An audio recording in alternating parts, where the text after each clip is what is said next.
They're the ones who hold the world together, the reliable, the composed, the ever-dependable, the ones everyone calls in a crisis, the ones who never seem to falter, the strong ones.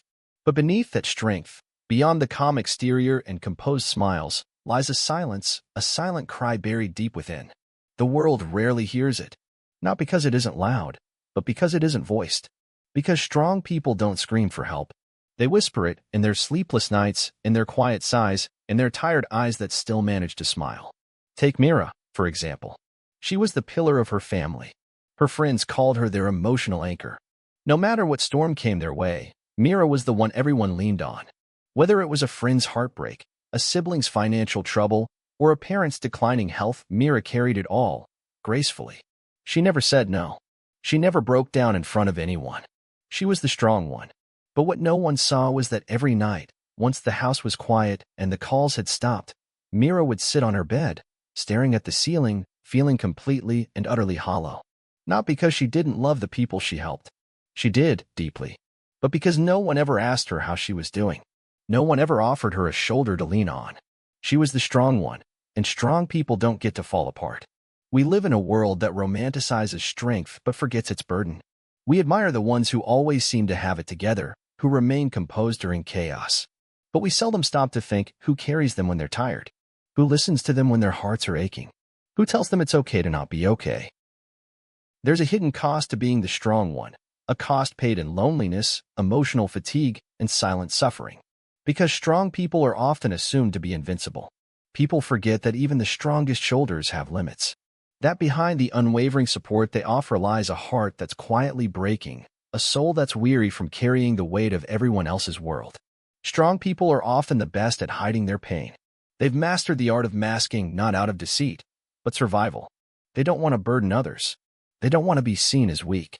They tell themselves, there are people who have it worse, and they minimize their pain. They keep going, day after day, wearing strength like armor, while their emotional wounds go unnoticed. But unacknowledged pain doesn't disappear.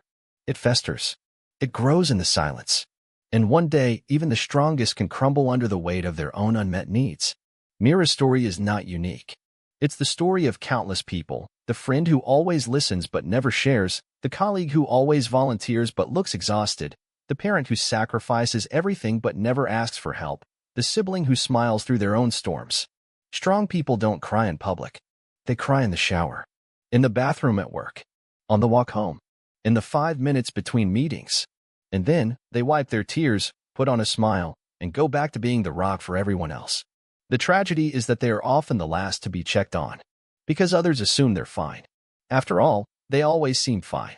But appearing okay and being okay are not the same. Strong people become experts at turning their emotions inward. When they feel overwhelmed, they don't lash out, they fold in. When they're heartbroken, they don't wail, they quietly nurse the wound. They become masters of emotional suppression, often mistaking it for maturity. They believe that their pain is not as valid as others, that since they're the strong one, they must endure. But there's a cost to that endurance. Their minds never rest. Even in moments of silence, there's a weight pressing on their chest, the feeling that something's wrong but they can't quite name it. The kind of sadness that doesn't scream, it whispers. Like a soft fog that covers everything, making even the brightest days feel gray. It's the emotional exhaustion of giving too much and receiving too little, of constantly showing up for others while no one truly sees them. Over time, strong people start to feel invisible. Not because they aren't surrounded by people, but because their needs are constantly overlooked. Their strength becomes a cloak that hides their humanity. They forget what it feels like to be held, to be nurtured, to be asked sincerely, "How are you? Really?" There's a memory that never leaves Mira. One evening, after a long, draining day where she solved everyone's problems but didn't even have the energy to eat, she sat on her kitchen floor, crying softly. Her phone buzzed. It was a friend, asking if she could talk. Mira wiped her tears, picked up the call, and listened. She comforted her friend, gave advice, cracked a joke. Her friend said, "Thank you, Mira. You're the only one who truly gets me." She smiled and said, "Always here for you."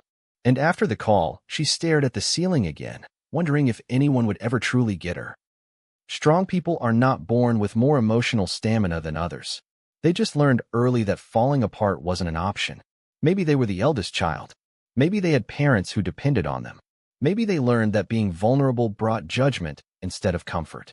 So they built walls. Quiet ones. Invisible to the outside world, but very real inside. They don't ask for help. Not because they don't want it, but because they don't know how. They've been the helper for so long that the idea of being helped feels foreign, even shameful. So they convince themselves they're fine, that they're just tired, that things will get better. And even when they feel like they're drowning, they keep swimming, not because they can, but because they feel like they must. But the truth is, no one is invincible. Even the strongest hearts need rest. Even the most resilient souls need care. And even the most dependable people need someone to say, "You don't have to be strong for me. I'll be strong for you." The tragedy is that breakdowns for strong people often come suddenly, and they shock everyone around them. But they were always smiling. They never complained. They seemed so happy. That's the thing about silent cries. They aren't noticed until the silence becomes unbearable. We live in a culture that rewards performance and punishes vulnerability. That praises people for pushing through instead of pausing to ask, at what cost? The strong are often celebrated until their silence becomes their downfall. Mira eventually did reach her breaking point. One night, her body simply gave up. Panic attacks, insomnia, emotional numbness. It wasn't dramatic. It wasn't loud, but it was real. And it was years in the making. Her therapist later told her, "You've been carrying a mountain alone. No wonder your knees are giving out." That's when she realized something. Being strong is not about how much you can carry. It's about knowing when to set things down. In the weeks after her breakdown, Mira started to rebuild, but not in the way people expected. She didn't bounce back with more productivity or fake cheerfulness. No, her rebuilding looked different, quieter, more honest. For the first time, she allowed herself to stop pretending. She told a friend, "I'm not okay." It was the first time those words left her lips without guilt. And to her surprise, the world didn't collapse. In fact, something beautiful happened. Her friend didn't run away. She listened. She stayed. And Mira cried, not out of sadness, but out of relief. Relief that someone finally saw her. She began to understand something that had eluded her for years. Strength is not about hiding your pain. True strength is in facing it, in letting yourself be seen, even in your mess. There's a unique loneliness that strong people carry. A loneliness that comes from always being the one others lean on. From never being able to say, "I need someone, too." But that loneliness starts to dissolve when they allow themselves to be human. Not perfect, not unbreakable, just human. One day, while journaling, Mira wrote something that stayed with her. "I don't want to be admired for surviving. I want to be loved while I heal." That line became a turning point. She started saying no, something she'd never done before. She stopped overextending herself to prove her worth. She allowed herself to rest, to not have all the answers, to let people help her carry her weight. And slowly, the silence inside her began to shift. It didn't disappear. Healing takes time. But it changed. From a cry to a whisper. From pain to peace. She started sharing her story, not for attention, but so others like her would feel less alone. And the responses flooded in. "I feel the same way. I thought I was the only one. Thank you for saying what I couldn't." It turns out, the strong are everywhere. Hiding in plain sight. Wearing smiles that mask storms. Giving when their own cup is empty. Praying someone notices and terrified that someone will. But when one strong person finds the courage to speak, others begin to speak too. The silence breaks. The healing begins. Here's the lesson Mira learned, and one that every strong person must eventually learn. You don't have to earn love by being useful. You are worthy even when you're not holding everyone else together. It's a hard truth for those raised on self-sacrifice. For those who equated their value with their ability to endure. But it's a liberating truth. One that allows the strong to become whole, not just admired. To those who are always the rock, you deserve softness. To those who are the go-to friend, you deserve someone who checks on you. To those who carry others' burdens, you deserve to rest your own.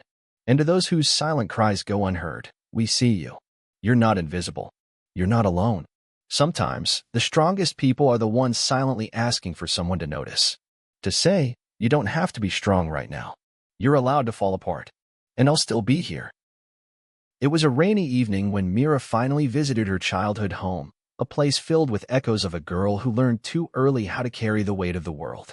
As she stood in her old room, She looked at the fading posters on the walls, the old books, the scribbled notes, and a small cracked mirror. She saw herself in that mirror, older now, wiser, still healing, but no longer hiding. A quiet thought stirred in her. I am still that girl. But I don't have to be her forever. She sat by the window, watching raindrops slide down the glass like quiet tears. And in that moment, she let go. Not in defeat, but in freedom. She let go of the burden of being the fixer, the listener, the dependable one, the silent sufferer. She let go of the guilt for needing love, the shame of showing weakness, the lie that said she must be strong to be worthy. And that's where the Raelle story begins, not with pain, but with liberation. Because being strong is not a life sentence. It's not about wearing armor that crushes your spirit. It's about choosing when to fight and when to rest, when to give and when to receive, when to lead and when to say, I need help. There's a sacred kind of strength in vulnerability, a deeper courage in admitting, I'm not okay. And when strong people embrace this truth, they don't become weak, they become whole. Mira's journey is not unique. It belongs to countless people, the teachers who show up for every student while battling their own storms, the mothers who smile through exhaustion, the sons who pretend they're fine so no one worries, the leaders who inspire others but collapse behind closed doors, the friends who never ask for anything but give everything.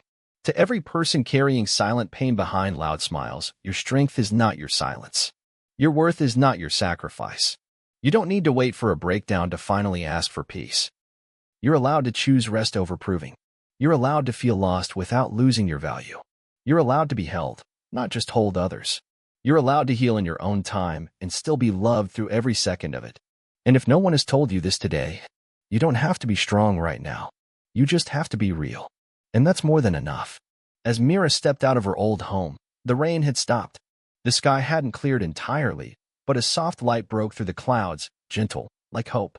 She walked forward, not fixed, not fearless, but free.